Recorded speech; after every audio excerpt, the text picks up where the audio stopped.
नमस्कार, मायनगरी न्यूजमध्ये आपलं स्वागत। इचलकरंजी महानगरपालिकेच्या राजकारणातून एक मोठी बातमी समोर येते। महानगरपालिकेच्या विविध विषय समित्यांच्या नूतन सभापतींनी आज मोठ्या उत्साहात आपल्या पदाचा कार्यभार स्वीकारला आहे। या संदर्भात अधिक माहिती देत आहेत आमचे प्रतिनिधी संतोष मोकाशी।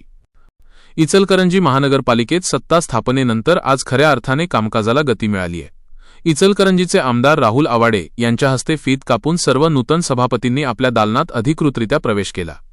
स्थायी समिती सभापतीपदी सतीश मुळीक, परिवहन समिती सभापतीपदी अरुणा बचाटे, महिला व बालकल्याण समिती सभापतीपदी रुपाली सातपुते, शिक्षण समिती सभापतीपदी विद्या साळुंखे आणि मागासवर्गीय समिती सभापती म्हणून रुबेन आवळे यांनी आज आपल्या कामकाजाची सूत्रे हाती घेतली आहेत। या सोहळ्याला महानगरपालिकेच्या आयुक्त पल्लवी पाटील, महापौर उदय धातुंडे आणि उपमहापौर अनिल डाळ्या यांची प्रमुख उपस्थिती होती। सभापतींच्या दालनाबाहेर करण्यात आलेली फुलांची सजावट आणि आकर्षक रांगोळीने सर्वांचे लक्ष वेधून घेतले होते। आगामी काळात शहराच्या विकासासाठी आणि नागरिकांच्या समस्या सोडवण्यासाठी नूतन सभापती प्रशासनासोबत समन्वय साधून काम करतील असा विश्वास यावेळी व्यक्त करण्यात आला। यावेळी मोठ्या संख्येने नगरसेवक, नगरसेविका आणि विविध पक्षांचे पदाधिकारी उपस्थित होते।